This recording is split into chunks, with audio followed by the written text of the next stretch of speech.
What up, man? It's your boy COMPTON RICC ROC with Positive Vibez Podcast.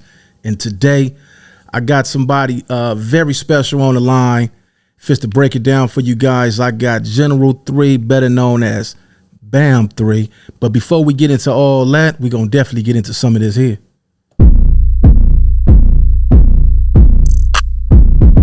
Where the sponsors at? Yeah, where the sponsors at? Well, check it out, man. We got Bam 3 on the line, and they're gonna break it down to you guys. The life behind the wall prison system. He about to enlighten you guys on a whole lot of knowledge, and we also gonna give you guys some positivity with the reality. Go ahead and introduce yourself, brother. All right. What's up, man? I'm General 3. I'm just hollering at y'all, just trying to get y'all some positive about what's going on behind these walls. And I've been down, for 15 already, though, and I've seen a lot of, been through a lot, being in the shoes and coming through this little, the walls. And, it's like being in a negative environment, you got to make a positive out of it. Because if you don't, you're going to be trapped up in it. You see what I'm saying? And it's hard to get up out of here, but it's easy to be stuck. And even though you're around, a lot of negativity all day, of course, with the, games and participating in what you got to participate in, you still got to stay focused on the positive things and getting up out of here. And that's the part where it really get hard and tricky at, especially like being in a position where, you lead, because the leader only can lead by the way of knowledge, and that knowledge that you have, you got to be able to share with others. But with that knowledge that you give them, it still got to become a positive thing. And I appreciate, my homeboy, COMPTON RICC ROC, telling me that he wants to do this little podcast. So right. I'm here, for any questions or whatever you want to ask. So I'm right here. Well, my main reason for reaching out, I said, you know what, I'm gonna go out. I could have went to anybody, in the neighborhood and say, hey, I want to do this podcast with you. But I feel like it was very important to get somebody that walk the walk, live the lifestyle, and also as a result to the lifestyle, in a situation that a lot of these guys wouldn't understand if they was even put in it. Some of them not gonna even make it that far. They gonna drop a dime before they even get that far. But as you stand solid and stand down, what is a daily program or routine for you guys that's up in there? What do you go through, and just dealing with the day-to-day life struggle up in there, your friends, family, who's stand down, who's not stand down, who's been staying real with you, things of that nature. How's your family doing, your kids doing, first and foremost? Oh, first and foremost, my kids doing cool. My son's out there, he playing football, he tried this little gang life. He said it was for him. He made a decision and turned his life around, started playing football. My daughter, she's in water polo right now, out there, in where she stays. She's out there playing with water polo. And my other daughter's out of state right now and working 2 jobs. So, I try to keep my foot on them and keep them in going in a positive direction too, just based off of what I've seen and been through, and then especially just growing up in the hood, and being able to just leave my kids out there. So the only thing I could do is do my best that I can to give them the information that I have been through my experiences, so that they don't have to go through what I've been through. Right. You say your son is playing football. You said that he tried the gang life. What was it that stirred him to the positive direction? Say, you know what, this is not for me. I'm going to play football and I'm going to try to do some with myself. What influence did you have partake in that? Well, the influence I had on him with that situation was this. Me and him had a conversation. He made a choice. I let him be a man. I'm in here. So the only thing me and him can do, we can have conversations. But I let him make a choice on his own to see what he wanted to do with himself. But I had to give him the ins and outs of how these street life go. You know what I'm saying? Like, I had to tell him about the walk that I done took. I had to tell him about the mistakes I done made. And I had to tell him about friends that in turn they back on me. You know what I'm saying? For it, like, motherfuckers getting on the stand and not keeping it real and stuff like that.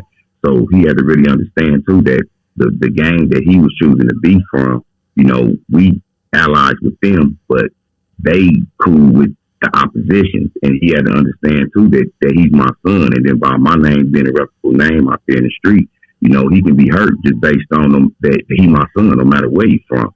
So he made a decision one day, and that he wanted to stop.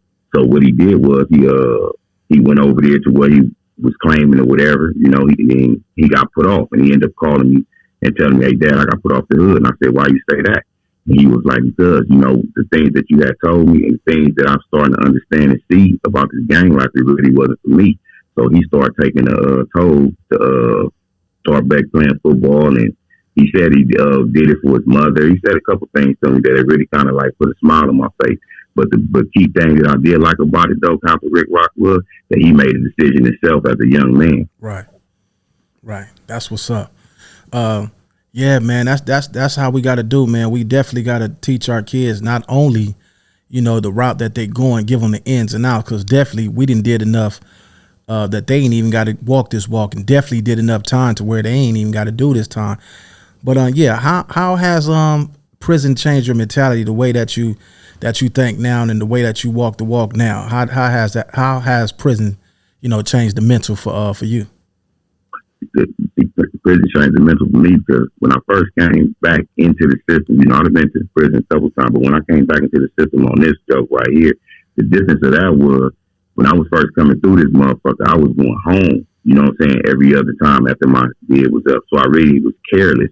But then now when I came up in here and I got stuck, you know what I'm saying, it changed my outlook, because I'm not going home. So I had to change a lot of things about myself, you know, to adapt to my environment and surroundings of what's going on in here, because you see a lot of good dudes, man. You know what I'm saying? They come in here with they good little reputations, but they hard headed, and they end up messing their little reputations and things off. And I'm not that type of person that sit around and well, I don't know about you, profanity, but I'm not the person to sit around and mess minds off like that. Right. So when I was up in High Desert State Prison, you know what I'm saying, one of my OVG homies, you know what I'm saying, the homie pulled my coattail. He like, "Man, look, man, you a general, man." He say, "Man, generals don't carry themselves like that." He say, "Man, you got to learn how to think before you do, not think after the fact." And that was my problem right there. My defense was on so tight. My offense was off balance. And then once I had to get my offense and my defense together, then I've been able to, you know, run how it's supposed to. Right. One thing about being inside of there, you know, you definitely, when you take the role of, you know, being I'm gonna say a the stand-up guy, the leader, you definitely got to orchestrate the people around you. Like, we not just doing no reckless stuff because you're not about to crash me. Definitely being a lifer, you know, you definitely can't move like the guys that got, you know, 6 months, a year to go. They could do anything and they get 90 days and they still go home, but you got to go to that board. So you definitely, not only is you looking out for everybody, it's like I'm looking out for self as well to make sure that this shit is, you know, I don't mess minds off, you know what I'm saying? But yeah, I could definitely tell a change. You know, I talk to you often, and you know, when I do talk to you, it's positivity, and you know, that's what I appreciate. And that was the reason, like I say, me reaching out, because there's a lot of guys out here that need positivity, man. They got so much going on and trying to live up to certain lifestyles and do what they seen done in the past, and this is not the past no more. This is what, 2021. You know, the lifestyle that was going on when we was coming up, it was kind of different. Now these dudes, they got so many options and so many to do what they want to do now, and as far as to make it. And not only that, a lot of these dudes going to work, you know, they got jobs, so they really ain't got no time to be out here gang banging. Back then, with no jobs like that, niggas had to sell dope, you know, really be on the front line. But today's time is different, and I feel like that you do got a voice that you might could just reach one person. You might could save one life, because they might look at you and say, "Oh yeah, I remember he was like this and he was like that," and they probably trying to repeat what you did and walk in your footsteps, not knowing that mentally you on something. You didn't grow up to, you know, on a whole different path, and they still trying to follow that footstep. That's why I wanted to get you on the line so you could break it down to them, and just if you could just reach one of them, you know, you didn't did God's work, you know, because at the end of the day, he's still watching over all of us. You know, he gonna let you out, but he looking like you got to put that work in for me too. You know what I'm saying? We didn't did enough for the devil. God is watching us, and he like, yeah, what you gonna do for me? So, you know, he's always watching, and your time is definitely coming. You know what I mean? So what's a day-to-day program in there for you? How do you start your day off? Oh, I start my day off when I first get up, man. I get up around 4:30, 5 o'clock, because, you know, you got to beat the COs up, because you don't never know, you know, if IGI or you know, the gang detectives or whatever they got gonna come up in this motherfucker. So you gotta be up with your shoes on, your mat rolled up, you know what I'm saying, to be ready. You know what I'm saying? And then outside of that, you know, you gotta get up, clean up. If it's your time, if you got a celly, shit, you know, you and your celly switch off and cleaning up or whatever, but you know, but if you ain't got one, you know, you clean up yourself, you know what I'm saying? You bust down, you get ready for, you know, before your even start, nigga already started his little bust down or whatever. But, you know, you gotta protect yourself at all times, you know what I'm saying, when you walking out the cell, because shit, you not, you know, it's just like walking out your front door. Sometimes you ain't liable to come back, you know what I'm saying? Stuff happens and shit happens fast. So everything is a safety and security thing around here, you know what I'm saying? For each other, we got to look out for each other. And me being, you know, in the position that I be in, shit, I'm gonna make sure that we all, you know, stay on that one band, one sound. Right. What about your friends, man? Do you still got friends? Because I know when I was up in there, you know, you look forward to the pictures, you know, get a money order. You know, that stuff means a lot when you up in there from people that you love, especially you didn't put all this work in for the neighborhood. So you like, y'all owe me this. I'm the streets owe me this. You know what I mean? Do friends still look out for you and reach out and say, hey, go 100, hey, go 200, 300, 400, 500, man, go some pictures, man. And, you know, just try to keep your spirit up in there. Yeah, I mean, I said a lot of friends looked out for me. Shit, COMPTON RICC ROC, you done looked out for me. And I appreciate everything you done did for me, you know, even with the podcast, even, you know, when we didn't have nothing, you know what I'm saying? You still looked out for me with the little bit that you had. And a lot of other friends looked out for me too. I still get, you know, money, cash app or with things like that. But, you know, since this technology and these phones and stuff, now it ain't really, I mean, writing and all that no more. So nobody really do that unless, you know, you really got somebody that's going to write you. Right. But as far as the technology with these phones and stuff now, you know, I get up in the morning, I have over 100 and some texts because I text a lot of people and a lot of people text me. And it's a lot of texts that I do have too from a lot of friends on the street and a lot of friends in prison, you know what I'm saying? So our communication is everything, you know, and that's what's going to keep everything intact. But what we need to do is really just get ourselves more focused on what's really going on within us, so that way we can, when it's time for us to step up out of here or step up and try to help somebody else, we can be able to help them. So we got to start with ourselves first. Mm-hmm. Yeah. By having these phones now, it sure do change the game. Because I remember when I was up in there, a lot of folks used to hit that law library. So I'm pretty sure now having access to the internet, it's even more convenient. It's easier now to go look up a case and, you know, try to work on getting up out that joint, man. Yeah. It's very easy now. Shit, all you got to do is just know your case, and you got to really be on it, though. See, a lot of people, they come up in here, they get lost in here, man, and let the system just drown them because they don't do no thorough, like, homework up on their own cases. You know what I'm saying? They start putting their cases off in other people's hands, and instead of just trying to just do their own stuff or go research, you know what I mean? Because they had a law library for all that. You know, and even if you don't know some of the stuff that that you're looking for, it's dudes around here that can help you. You see what I'm saying? Right. You just got to know what you want. You just got to know what you want to do and what you really want to do with yourself. You know what I'm saying? Because a lot of people don't want to do nothing with themselves around here. If you look around on the yards sometimes, you got dudes in here on dope. You got dudes strung out on crystal and strung out on heroin. And, you know, I smoke weed and I drink. That's all I do. But I don't have no habits. You know what I'm saying? Like, I don't do hard drugs, none of that type of stuff. But yeah, you got dudes that they just can't really stand the rain. You know what I'm saying? And they just go to hard drugs and shit. People hang themselves. You might wake up, nigga down the street, he dead, or somebody might make the wrong move or something. And you coming out the cell, next you know they didn't push him back in the cell. They didn't stab him to death. You know, it just be so much going on. You know, a lot of people don't know how to mind their business. And, you know, when we go on them lockdowns and things like that, shit, it ain't about no shower. It's about taking a motherfucking whole bath. You know what I'm saying? Jumping in that sink. You know what I'm saying? Covering that curtain, man, jumping in that sink. You know what I'm saying? Ain't no complaining about nothing. You just got to do this, and you can't let it do you. You know, nigga washing his clothes in the toilets, and, you know, but nowadays they give a nigga bucket if you go out there and, you know, find one or whatever. But shit, back in the day, man, she niggas washing shit in the toilets and all that shit, hanging it up. Shit. You know how this stuff goes, man. Right. Ain't that crazy, man, that, you know, see, this is the part of the game that a lot of these cats ain't ready for. See, they not ready for. you know, when they get pushed up in that cell and here they come with them knives and putting them holes up in their ass. And, you know, a lot of these people, man, they really out here, man, and they think this stuff is a game. And you got a lot of people. We know a lot of people that's in that cemetery. We got a lot of homeboys that's up in that prison system. And now that I'm going to try to do my job to reach out and, you know, just get in contact with as many as people as that I could, and not to incriminate nobody or nothing like that. I'll take out the stuff that I'm supposed to be up in here. But it's more so getting the positive message out, you know what I'm saying, to a lot of people. Because even though we gangsters, you know, we ain't no dummies either, you know what I'm saying? We still know right from wrong and to make the right choices. Like, you know, my son follows me on Instagram, you know. I see your son pop up on the screen, and you know the way that social media is now, that if I follow you and this person, it might my page might pops up on a page, and one day your son might just see me on some comedy. So it's definitely my duty to put positivity out there, because I don't know, I got like 11,000 followers. I don't know who kids is following me.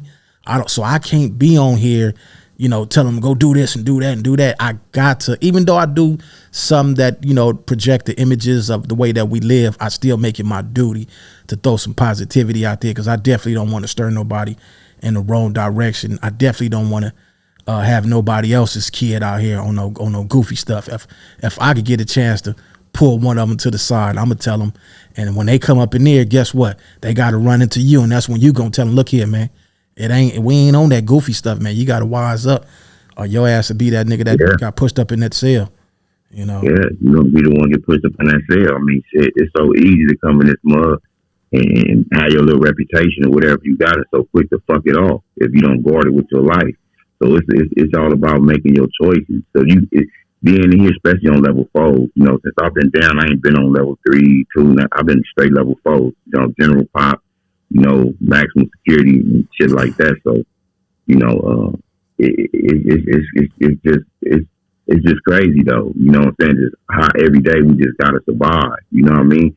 Some people don't got nobody. You know what I'm saying? Some people don't have nothing at all. You know what I'm saying? And then the type of people that you do be trying to look out for too, because a lot of them people that don't have nothing, they be good people. You know what I'm saying? But some niggas, you got to know how to weed them out though. Because some dudes that burnt their bridges with all their people, and that's why they doing the way they doing. You know what I'm saying? Right. And you know what tripped me out? I'll tell this story a lot. What tripped me out, man, I remember when I went through that county jail. Was it the county jail? No, it was the holding tank. I had went to court one time, and I had seen somebody, you know, from the other side that, you know, the neighborhood don't get along with. And my first thought was, you know, I'm with another homie. I'm like, let's get him. He looked at me. He said, look, man, we don't roll like that, man. We got to stick together up here. How was it when you went up in there and had to realize, like, damn, I'm amongst people that I don't get along with, but just by us being a Compton card, we got to roll together because this is our form of survival. How did that play on you when you went through that? Man, when I first had ran into, like, when I first ran into one of my ops, man, and you know, we these dudes right here, like, we really be on with, you know what I'm saying? So, and they off the east side. So when I ran into one of them dudes, man, one of my homeboys was in the shoe with him. One of our homeboys was in the shoe with him. He had told me that was a straight solid nigga. So when I had ended up running into him when I was in Cali, I ended up running into the dude. Dude turned out to be a straight dude, but before me and him to be able to be straight, I had my conflict towards him, but he showed me another different way. Like, nah, man, I ain't even known that. You see what I'm saying? And the dude really had, like, reached out, man, and hit me and helped me out, you know what I'm saying, with a lot of stuff. Like when I, you know, needed to get on or whatever to do what I do, you know what I'm saying, he slid me a phone or whatever, he gave me one, you know what I'm saying? When the nigga was needed to make money or whatever, he looked out for me so I could make money and shit like that. Like, he basically, like, was just showing me a whole different side that he wasn't on. You see what I'm saying? So it's tricky though. But when you get up in these situations right here, it's just like, I done went out there on them yards, man. I done laid the yard down. But shit, I done laid the yard down with ops too. I done laid the yard down with niggas from, you know, Spook Town. I done laid the yard down with niggas from Cages. You know what I'm saying? I done laid the yard down with enemies. You know what I'm saying? But when it's time to go, shit, nigga, they be ready to rock and roll right with you. Right. Because it's basically a Compton thing, you know. And that's what changed me. Like, When I went up in there, you know, we all did some major time, but when I seen that, I said, wait a minute, bruh. Like what? Like I didn't understand that part. I came straight from juvenile hall straight to the you know, county to the penitentiary. And that's one of the main things that really kind of like stuck in my head. I was like, you know what? I might as well just get this money. And, you know, and everybody that I could steer the right way, I'm going to steer them the right way. Because I can't tell nobody to do this and do that. Because for one, I don't need nobody going to that police station saying I told them to do anything, for one. So I definitely try to, you know, spit that positivity. Where can they find you at, man? How can they, you know, the people that want to donate to you, how can they send you a couple of dollars, you know, to keep the, you know, for the struggle, man? Oh, yeah, shit. You can find me and look me up on Cash App. You know what I'm saying? My Cash App is $DR6M5TIC. Okay. Say that one more time, a little clear. You know, you got that raspy voice. They might miss it. You might miss out on your chips, man. Oh, yeah, no, it's the $D, capital D, R6M5TIC. That's how you be able to Cash App me and find me. Okay, so if you guys want to, you know, donate something for the cause, man, there you go. Anything to help. You know what I'm saying? This is a guy that's behind the wall, going through the struggle, got caught up. You know, we all get caught up. And some of us being there for something that we didn't even do, but we got to keep it solid and, you know, let God do his work, man. And, you know, when we get up out of here, man, we definitely know what time it is, man. Yeah, and if I see your son out there, man, I definitely, you know, keep him on the right track too. And I tell him something that I know that you would tell mine, is with some realness and some positivity, man. I appreciate having you on here, man. We didn't really get to touch a whole lot. We're going to save some for the next time.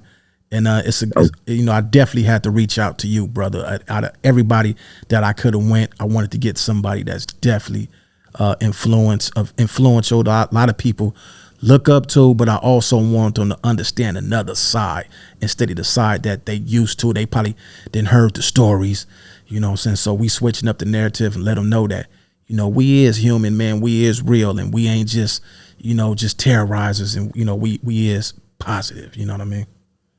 Oh, yeah. And I appreciate you having me on here, man, because this is the first time that I ever really did a podcast. So it's like I'm trying to choose my words wisely at the same time. But as, you know, I get to going, I get used to it, you know what I'm saying? Because I'm so used to, you know, keeping your mouth closed. And you see what I'm saying? So, but my thing is, though, before you get up off of here, though, man, it's just to let everybody know, man, if you ain't in the game, you know what I'm saying, don't even join it. Because if you ain't in it by now, you don't need to be in it, because it's not for you. You see what I'm saying? But even to the ones that's even up in here, you have a lot of dudes, man, that just stop gangbanging. You know what I'm saying? And I ain't came to that point in my life, but I'll tell you this: I am getting wiser each day as I grow. You see what I'm saying? So I just want the kids in my theaters to understand that it ain't no game in here, man. 'Cause once you in here, it's hard as fuck to get up out of here. Hard, right? You know, so. Just stay focused. Y'all play football. Y'all take care of y'all business, whether you want to box, basketball, whatever it may be. Just stay on that track, you know, and keep pushing forward. You know what I'm saying? Sky the limit, and take advantage of all the advantages they give you out there. Because in here, the police and that gun tower got all the advantage. They lock your ass up, to kill you on that yard, and all when you gonna go eat, when you gonna do whatever you do. So nah, you don't want to live your life like that in this hot box. Like right now, I'm laying up in the cell right now, waiting on them to come by and do count. The motherfucking what's this? The AC off and everything. Yeah, the air conditioner off and everything. But yeah, I got a fan. You see what I'm saying? So it's just a whole patrol thing, and y'all don't want to. If y'all ain't never been here, y'all don't want to come to here and see what this is about. That's what's up. All right, man. We gonna chop it up on the next one, man. That's Baby Bam General 3. And we out here with positive vibes, and we gonna end it just like this here.